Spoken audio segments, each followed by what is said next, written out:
Hi, welcome once again to this BKBB show. This is Arun Bhaskar, and BKBB is an acronym for Bhaskar Ki Business Party. This is a channel that comes to you with policy analysis, conversations, and occasional business story. But right now at 8:15 in the morning, we bring to you news behind the news. We pick up headlines that we think are important and analyze them for you. And today, my co-anchors are Janvi, and welcome, Janvi. It's good to see you. Katya, welcome, Katya. And Sanjay, welcome, Sanjay. And the three of them are going to bring you the following titles for your discussion. The first one is going to be how rich ministers are now representing poor India. And the second one is on how renewable energy projects get delayed, can see the grid allocation snapped. And the third story is on how, even though GST rates have been reduced for cars, they still have the problems which are GST related. And let's go to the first story. Janvi, could we have your story? Yes. So today we look at some very interesting data, which shows a growing overlap between politics and extreme wealth in the country. So a new analysis of election affidavits reveals that 36 ministers across India's center and states are billionaires. Now these are ministers with declared assets of over 100 crore rupees, and to put things in perspective, it means that about 6% of all ministers in the country fall into the billionaire category. And among states, Karnataka tops the list with 8 billionaire ministers, making up more than a quarter of its entire council. Andhra Pradesh isn't far behind with 6 billionaires, and then followed by Maharashtra with 4. Even smaller states like Arunachal Pradesh and Himachal Pradesh feature in the list with 2 and 1 billionaires, respectively. And the union cabinet itself has 6 billionaire ministers, which is about 8% of its whole size. So, what do we take from these numbers? On one hand, it reflects the rising cost of entering politics, because campaigns and visibility, influence, all of these demand enormous resources, right? And on the other hand, there are these bring up questions about the representation, because when wealth becomes concentrated in politics, do these ministers actually truly represent the aspirations of the average citizen, or does governance risk becoming an elitist club? So, as India continues to debate electoral reforms and transparency, this data is a reminder of how political power and financial power are increasingly becoming two sides of the same coin. So, what are your thoughts on that, sir? Thank you, Janvi. It's a good reminder to us that India is a very unequal society, both in terms of the population as well as in terms of representation. And please remember that these are only stated incomes. The unstated income, the undisclosed income, can be much larger for ministers, and generally, by and large, ministers do not have to face the wrath of law, and law does not apply to them in many cases. Cases against them are postponed, dropped, and a clean sheet given to them very easily. And this is an unequal society that we live in. And that is a mockery of what democracy is supposed to be. Thanks, Janvi. Good story. And now we go to the next story, which is on renewable energy. Katya, could we have you? So very interesting, sir. A lot of renewable. We have seen a lot of surge in the number of projects given out and the number of projects bid and accepted as well. But a lot of them are not progressing as expected.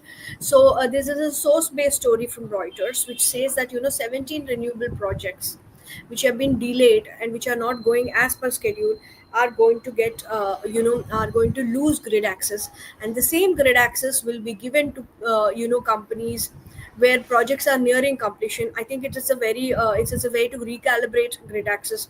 We are becoming we have seen earlier in the past, we've discussed it as well, about how difficult it has become to manage the grid with renewable power with its extreme variations.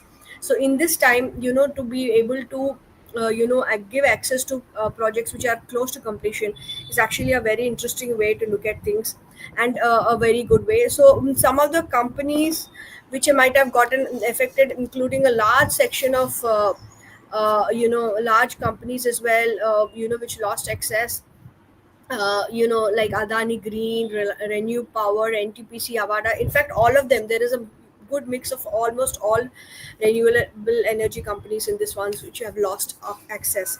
So now my question to you is, sir, is when you lose access, grid access, and the project is already delayed, what is the financial viability of a renewable, energy project when you already, it's obviously delayed?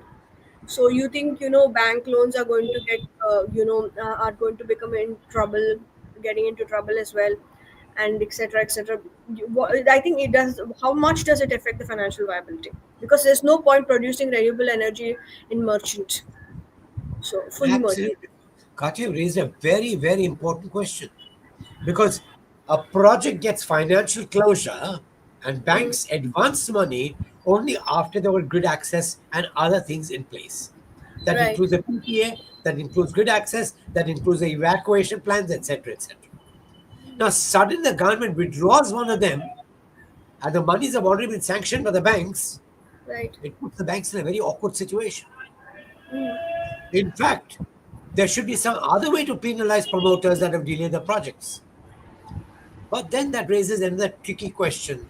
Quite often, the delays are not because of promoters, delays are also because of government, either the center or the state, for clearances that have not come. So it's a acha. messy situation. And unless we get the regulatory environment, the penalty environment, and the ability to penalize people by withdrawing grid access, this piecemeal approach towards grid management is a dangerous step. Right. Thanks, Katya. A very important question, and thanks for raising it. And that takes me to the third story, which is about the auto sector's woes. Sanjay, could you come in? You're silent. Your mic is muted. Sanjay, your mic is muted. Yes, yes. So Yes. India's automobile dealers are currently grappling with a sudden liquidity crunch, which was triggered by sweeping changes in the GST regime, specifically the elimination of the compensation cess on vehicles. Historically, dealers accumulated these cess credits in electronic ledgers to offset future liabilities. But under the freshly unveiled GST 2.0 scheme system, no further cess will apply. This means that credits built up over time have nowhere to go under current law. And unless corrective action is taken, they stand to vanish entirely. The Federation of Automobile Dealers Association (FADA), which represents thousands of dealerships across the country, has sounded the alarm.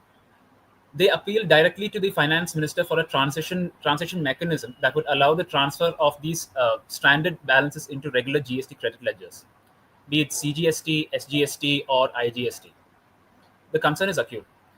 Um, Many smaller dealerships rely heavily on floor plan financing, and sudden irreversible loss of cess credits could severely restrict their drawing power. Their timing couldn't be worse. The festive season is approaching, and inventory levels are already high as banks finance vehicles awaiting sale. So, without the intervention, the consequences could be significant. Dealers estimate losses running into thousands of crores as unsold inventories continues to carry the burden of unutilizable cess. With no built-in legal recourse, these credits could slip through the cracks, creating an unavoidable shock to the industry's financial health. FADA's plea is essentially one of fairness and continuity. Input tax credits that were legally availed shouldn't simply be extinguished by reform. The government should enable their seamless migration, much as was done in earlier times, tax transitions. In short, the auto retailers are not just asking for a financial bailout, they are seeking a bridge. a thoughtful transitional provision which would protect the viability of dealerships, especially MSMEs, and ensure that sweeping GST reforms doesn't inadvertently disrupt the backbone of the automotive sales during its most crucial period. What do you think, sir? Okay, you raise a very crucial questions of governance or relating to governance. The tendency of the government to announce tax reforms without talking to stakeholders and settling the dues before the announcement is unfortunate because it keeps sectors suddenly to realize and protest that some things have not been attended to. This is a classic case where normally they should have got credit for whatever is outstanding and they could be adjusted in the future dues. You can't suddenly wipe the slate clean and say, no, these are new laws, the past will not apply. It's unfair, it's unilateral, it has been done without discussion or without proper thought. And these are dangerous signs in a country that seeks to reform and usher in growth. These are counterproductive. Thanks, Sanjay. Very, very useful story. And that takes me to the next part. But before I go to the comments, my usual reminder, do click the subscribe button if you're not a subscriber already. And yes, please click the like button. That helps us immensely. But most important of all, please tell all your friends about us. It helps us grow faster. And that takes me to the last part of the session, and that is responding to questions and comments. The first question is on renewable energy. Renewable energy is important for India. Is there any way where we can ensure timely implementation of renewable energy projects so that we do not have to face this kind of problem? Katya, what's your view? Partly policy level, sir. Any issues, like you said, it's difficult to acquire land, difficult to get clearances. People have spoken earlier about 100 clearances that you have to get, and that delays, and the single window clearance that everybody has been talking about is a vague thing of the future. We do not know when it's going to ever work. So that is one big issue. So if we get the clearances, and second, in spite of all the issues, if companies are really delaying projects for various other reasons, then they must, because funds are also much easily available. We have REC, we have these organizations exclusively PFC kind of companies which have green money earmarked to give only loans to clean energy companies. So financing is not that much of a problem as of now. They get cheaper loans compared to other gray energy projects as well. So that is there, but in spite of all this, if they are delaying the project, then I think cutting off grid access is not a bad idea, because again grid management is extremely difficult. And especially if you have a higher, because a higher amount of solar and renewable energy is coming in, there's a lot of variation and it can affect the grid very very badly. So they are actually working extra hard to manage the grid, so some credit has to be given to them as well. But Undoubtedly. yeah, Uh, no, clearances, no, no. land. Please go ahead. Sorry. Yeah, sorry, I am done, sir. Clearances and Okay. land. No, basically, you're right. Absolutely. They have snapping grid management is necessary for grid management. But before that, other remedial steps need to be taken. Ideally, you should have in place a policy that allows remedial action of penalizing the promoter and or the state government for delaying any clearances in place first. Unfortunately, in India, the law of tort does not apply. You cannot sue the government. The government is always right, even though it may damage you. And that Right. is unfortunate. Right. Okay. That takes me to the next question. And the next question is equally interesting. It is about one second. What's happening?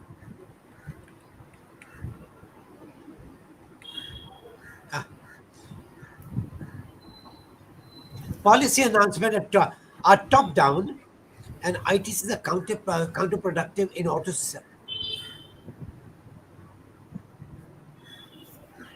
Ah, the question is a little garbled because it talks about ITC.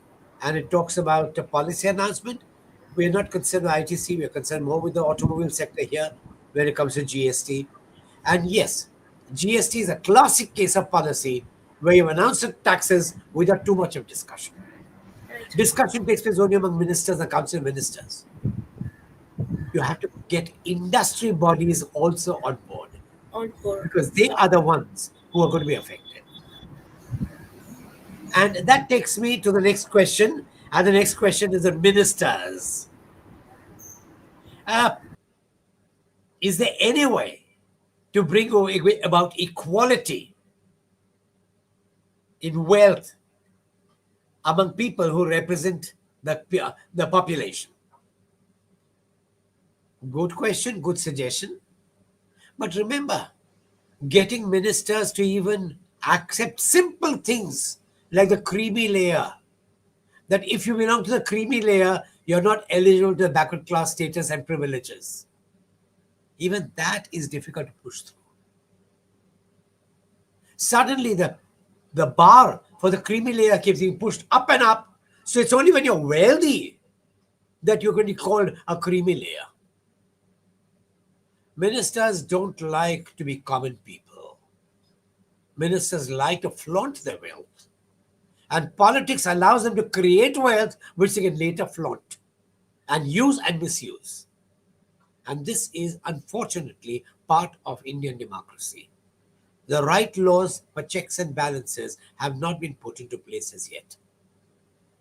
And that, in a way, brings us to the end of today's session. Thank you for being with us. And yes, do tune in once again tomorrow morning when we come to you with more news behind the news. As for today, have a wonderful day ahead. May it be fruitful, may it be cheerful for you. Good luck. Take care.